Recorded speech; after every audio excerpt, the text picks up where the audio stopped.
Olá, tudo bem? Estamos aqui de novo para falar dessa vez sobre critérios de elegibilidade para a D1.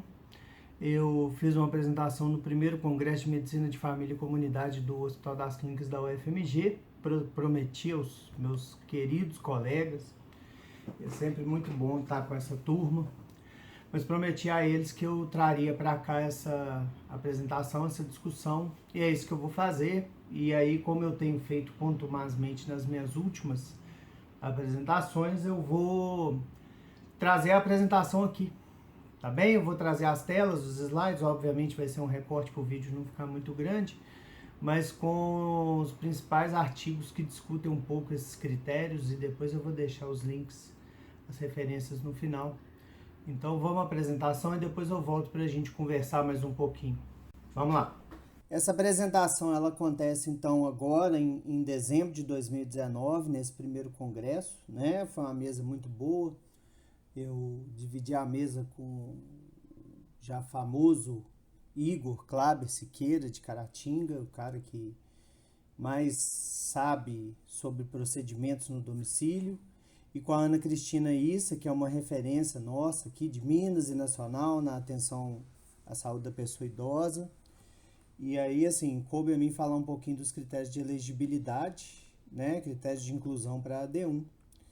Então, assim, a gente precisa primeiro lembrar que as portarias do Ministério da Saúde, quando falam de critérios para a D1, né? Ao contrário de AD2 e AD3, que existem critérios muito bem estabelecidos, para a D1 existe uma definição que está nessas portarias e está na portaria do PNAB, da Política Nacional de Atenção Básica, de usuários com problema de saúde, dificuldade ou impossibilidade de locomoção à unidade de saúde.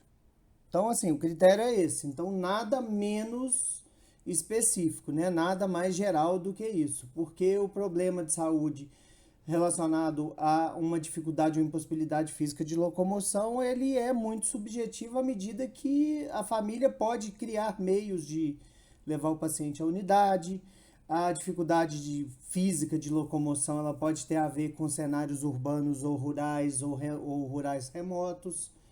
Depende da proximidade do indivíduo da unidade de saúde. E aí, obviamente, a AD1 ela é definida como essa, né, impossibilidade associada a uma necessidade de recurso de saúde que esteja dentro da capacidade de atendimento das unidades básicas e que não se enquadrem em critérios de AD2 e AD3, que aí eles têm critérios mais específicos. Nós não vamos entrar nesse detalhamento, porque existem outras aulas, outras coisas que vão falar a respeito disso, enfim. Mas basicamente é uma maior necessidade de acesso, enfim, a procedimentos de maior densidade tecnológica ou uma maior frequência de cuidado. E aí eu falei um pouquinho da proposta da Associação Mineira para a linha guia de atenção primária da Secretaria Estadual de Saúde. Na época, né, foi feito um caderno de atenção primária, uma linha guia de atenção primária da Secretaria Estadual de Saúde que nunca chegou a ser publicado. E aí o que nós fizemos foi realmente discutir os critérios mínimos, né, antes da entrada. E aí o que nós colocamos é que para você ser parte de um serviço de atenção domiciliar na atenção primária, para você ser, né, aquela pessoa que vai ser atendida no domicílio, a equipe deveria avaliar inicialmente a resolutividade da visita, ou seja, a visita de alguma forma vai ser resolutiva no processo de atendimento, de atenção a essa pessoa, sim ou não? Uma vez que ela for resolutiva, se ela é razoável, ou seja, a melhor alternativa, se realmente a visita vai ser responsável, vai ser capaz de resolver a questão de saúde, né? Ou se essa pessoa teria que ser deslocada para outro lugar. Veríamos então a aderência do usuário e de sua família, se eles vão aderir. Posteriormente, se o usuário autoriza, aí sim nós partiríamos para a análise da infraestrutura domiciliar para adentrar, né, esse paciente numa lógica de cuidados e atenção domiciliar. E aí, falando das escalas e trabalhos que procuraram estabelecer critério de inclusão, né, para cuidado do domiciliar na atenção primária, para a D1, a primeira delas, né, foi em 2004, a escala de então chamada risco hoje, vulnerabilidade familiar, de Coelho e Savassi, que é esse que vos fala. E essa escala ela é composta por sentinelas de risco que estão presentes nas fichas de cadastro do agente de saúde, na ficha A do CIAB, mas nós já vimos que no CIS, nas fichas do CIS-AB nós também temos esses dados igualmente registrados e é bem tranquilo de coletar também nessas fichas. Então a escala ela se mantém mesmo no CIS-AB. E aí, o que a gente faz? A gente já tem alguns vídeos sobre isso, mas estão passando muito rapidamente. A gente dá scores, né, avaliação com pontuação para cada sentinela de risco presente na casa, pontuando, né, quantas forem presentes. Então, por exemplo, se tem 3 pessoas que fumam dentro de casa, você vai dar 2 pontos para cada, só aí já dá 6 pontos. E você avalia algumas sentinelas sociais, tais como as condições de saneamento e relação morador cômodo, e aí a partir disso a gente entra numa avaliação da vulnerabilidade dessa família com alguns pontos de corte que vão variar de acordo com o cenário que você estiver trabalhando. Então, se você estiver trabalhando provavelmente num aglomerado, numa vila, numa comunidade de muita vulnerabilidade social, provavelmente você vai viver algumas outras situações aí importantes em relação às outras vulnerabilidades. Ou num rural remoto. As vantagens da escala é que ela usa sentinelas que o ACS já coleta, então são muito simples, ela consegue estabelecer uma estratificação interessante, mas, por outro lado, é uma escala que não tem tanta relação com riscos individuais ou critérios individuais de inclusão em atenção domiciliar de nível 1. Então, por exemplo, aquele paciente que você está na dúvida, você não consegue fechar um critério com base na questão individual. Associada à escala, né, inclusive os autores, né, Pinheiro, a Tatiana Fiuza e o Marco Túlio Mourão Aguiar Ribeiro, que são lá do Ceará, eles fazem a orientação de que você use a escala de vulnerabilidade familiar para priorizar quais visitas que você faria para avaliar, então, o risco e vulnerabilidade daquela família. Então, basicamente, eles criaram alguns critérios, né, de risco e vulnerabilidade, que são, então, a idade, a multimorbidade, a polifarmácia, a dependência funcional, e aí tem aí a orientação sobre cada um deles, né? Então, por exemplo, idade acima, 1 ponto para 75 a 84 anos e 2 pontos para mais de 85 anos. A multimorbidade, né? 2 pontos e pacientes com descompensação clínica, 5 pontos. Ou a polifarmácia, dependência funcional avaliada por atividade de vida diária, instrumentais e básicas.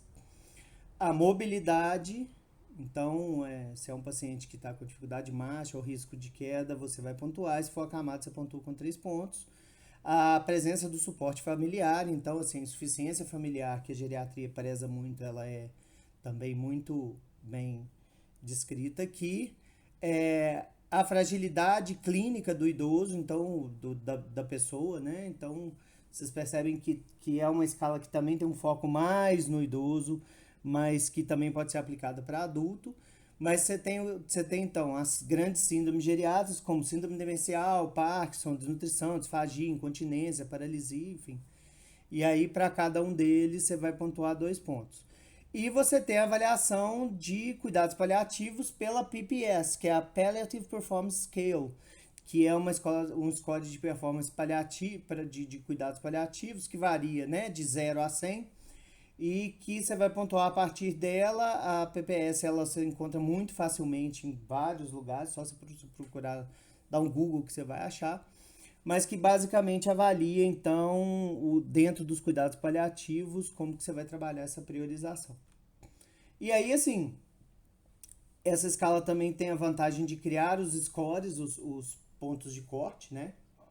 Pacientes com score até 5 é classificado como risco ou vulnerabilidade baixa, e aí visitas domiciliares semestrais ou anuais, depois médio de 4 a 6 meses, com a pontuação de score de 5 a 10, e alto de 10 a 15, 2 a 3 meses, sendo que aqueles pacientes que pontuam mais do que 15 têm uma avaliação de um risco e vulnerabilidade muito altos, então eles vão ser cuidados a cada 1 ou 2 meses. Vantagens da escala, ela é bem completa, ela tem um foco no risco clínico individual, ele tem essa avaliação, né, do indivíduo, mas, como toda escala que é completa, ela tem como desvantagem o tanto de avaliações que você vai fazer. É que ela tem uma série de elementos que não estão prontos, que vão ter que ser aplicados. Então, atividade de vida, o próprio PPS, a avaliação de prontuário para medicamentos, comorbidades, doenças, enfim. Instrumentos de avaliação, né, da função familiar, se a família está funcional ou não. Então, basicamente, ela é uma escala que, por um lado, ela é muito útil para uma avaliação, mas por outro, ela é uma escala que não pode ser aplicada por qualquer pessoa, ela tem que ser aplicada pelos médicos, e por isso que então esses autores eles recomendam que você faça uma triagem de famílias a serem avaliadas previamente pela escala de vulnerabilidade para depois passar para essa escala de avaliação de questões mais individuais, né? Esse é um artigo de 2019 que está na Revista Brasileira de Medicina de Família e Comunidade. Existe, então, uma escala de avaliação de risco individual com foco no idoso, é uma escala que a UFOP fez em 2011, e ela é uma escala que ela foi desenvolvida, então, dentro do internato de atenção primária e que traz esses elementos aí. Então também atividade de vida diária básica, instrumentais, avaliação da função cognitiva, o Framingham, a presença de úlcera de pele, estado nutricional, a incontinência urinária, avaliação do humor e funcionalidade familiar. E aí, uma vez que você avalia essas questões, elas vão te dar uma pontuação que varia de 0 a 3. Essa é uma escala que foi criada, né, numa junção de uma lógica de classificação do Hospital da Aeronáutica dos Afonso, serviço de atenção domiciliar deles, mas usando sentinelas do caderno de saúde da pessoa idosa. Então ele foge um pouquinho da lógica do Hospital da Aeronáutica dos Afonso para pegar, então, critérios que trariam para a gente uma classificação para a D1. Ela tem como problema, né, essa questão de também uma série de avaliações que você precisa de ir atrás de prontuário. O Framingham, por exemplo, é praticamente inviável de você fazer de todos os pacientes. Você tem uma série de pacientes que estão no domicílio e para fechar o Framingham você teria que fazer, por exemplo, avaliação de colesterol. Então, só com exames rápidos mesmo, teste rápido, que não está disponível para toda a rede, você conseguiria fechar.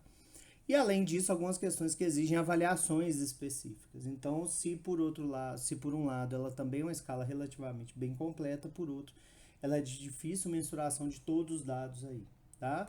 E assim como a escala lá de Fiuza, Ribeiro e Pinheiro, essa é uma escala que também define nível de apoios de acordo com a pontuação para definir o suporte oferecido pela equipe, que vai variar de semestral para médico e trimestral para enfermagem, no melhor cenário, até visita bimestral do médico, mensal do enfermeiro, os atendimentos nos casos de intercorrência, a possibilidade e a necessidade de acionar equipes de atenção domiciliar. E aí vem o score de visitas do Hospital de Lomberens. Esse score ele é mais antigo, mas ele não foi publicado em nenhum artigo. Foi desenvolvido pelo Daniel Knupp, atual presidente da Sociedade Brasileira de Medicina de Família. E ele tem, então, uma avaliação ABCDE, que é A de autonomia, B de base social, C de cuidador presente, capacitado ou não, D de qual que é a restrição da doença e E especialidades ou outros serviços, entendendo-se que para autonomia, ou seja, uma maior independência, você pontua menos, então o paciente totalmente dependente pontua 2, parcialmente dependente 1, independente 0. A base social, um risco social, né, elevado, e aí você tem que ver qual que é o risco social que existe na sua comunidade, né?